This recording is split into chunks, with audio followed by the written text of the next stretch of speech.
एक बार प्रेमी का क्वेश्चन था दादा लक्ष्मी भगवान को। प्रेमी भगवान गुरु भक्ति को खोलिए कि किसको कहते हैं। भगवान जी ने बोला था दुनिया में एक भी भगत सच्चा गुरुओं का नहीं है, इतना श्रद्धा वाला नहीं है जो गुरु को देखकर उसका रूप हो जाए। यही तो सारी मार है। गुरु का दर्शन देखो क्या है, देख तेरा दर्शन देख मैं जीवा, तेरे दर्शन ही मेरी जिंदगी है। वो कब होगा? इतना अंतःकरण शुद्ध करके जो कोई पहुंचा होगा तो उसको अभिलाषा ये होगी। बाकी भी आएंगे, जैसे मंदिर में जाते हैं, राम के कर लिए, कृष्ण के कर लिए, चले गए। कौन चाहेगा कि इसके पास रह के मैं इसकी सेवा करूं? हनुमान की तरह क्यों हनुमान को इतना बड़ा सेवक माना जाता है? कौन चीर के दिखा सकता है ऐसे कलेजा जो उसने करा? वो कौन है?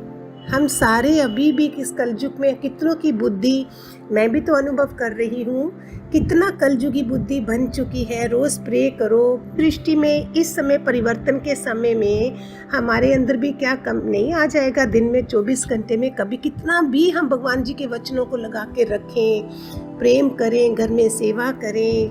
फोन आएंगे, कभी क्या हो जाए, क्यों बोल रहे हैं, अपने को पॉज दो।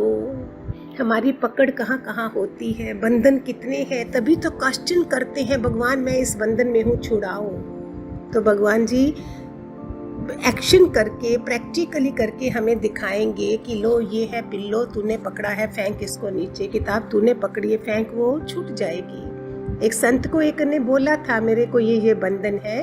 संत गए, पेड़ को पकड़ा, बोले इधर आना, मुझे छुड़ाना, मैं नहीं छूट रहा, पेड़ मुझे छोड़ नहीं बोलते हाथ। वो उसी को समझाने के लिए, हाथ छोड़ो तो पेड़ को छोड़ सकोगे। उसमें हमारे भगवान जी ने कितने मोह छुड़ाने के लिए क्या क्या बोला, डाइवर्ट कर दो अटेंशन। मोह कोई छुड़ा सकता है? द्रोणाचार्य के नहीं, वशिष्ठ के नहीं, हम कौन हैं? तो उसमें बोला सौंप दो, अपने पूरे खानदान को सौंप दो, गुरु संभाल लेता है।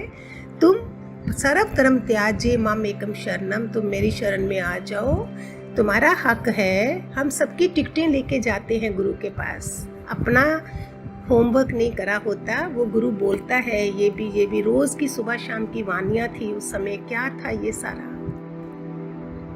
क्वेश्चन 84 लाख के क्वेश्चन, और सत्संग में मुंह बंद करके बैठे हैं। झिझक के लिए भी भगवान ने बोला, जिनको झिझक है लिख डालो। कईयों को बोला भगवान की फोटो घर में है, उनके पीछे लिख के रख दो, तो भी लोगों को फायदे हुए थे, जवाब मिल गए थे। भगवान का रूप हो जाए, अनन्य भक्ति, एक एक में आत्मा देखना और प्रेम करना। चोर चंडाल वैश्या में भी आत्मा देखना। आत्मा तो वही है, बाकी उसका कर्म है। कितनी वानियों में आया, चोर चंडाल वैश्या भी आएगी, वो तर जाएगी इस ज्ञान में।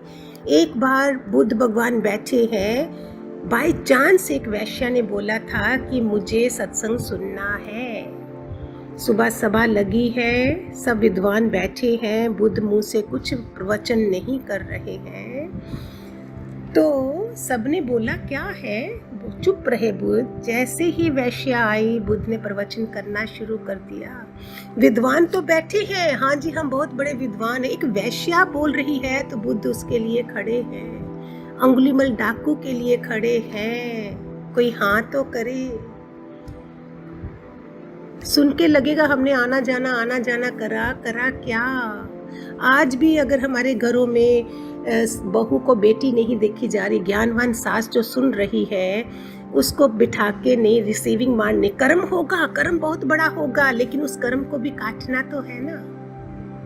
यही तो ब्रह्म ज्ञानी गुरु बोलता है। जितना स्ट्रॉन्ग मैंने करते समय ही अर्जुन तू स्वतंत्र है, भुगतते समय परतंत्र है, ये भी हमारे भगवान जी ने सिखाया है, सारी रहनी सिखाई है। तभी तो भक्ति योग कब आएगा? जब ऐसे गुरु ने मुझे मेरा जीवन ही संवार दिया।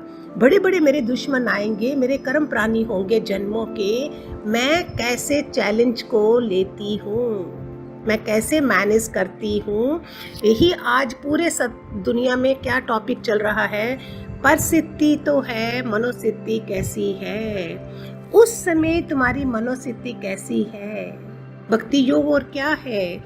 घर में जो एक एक को हम कैसे देख रहे हैं, परिस्थिति भयानक है, हम कमरे से निकल रहे हैं, बाहर भयानक सीन हो रहा है, आप कैसे हो?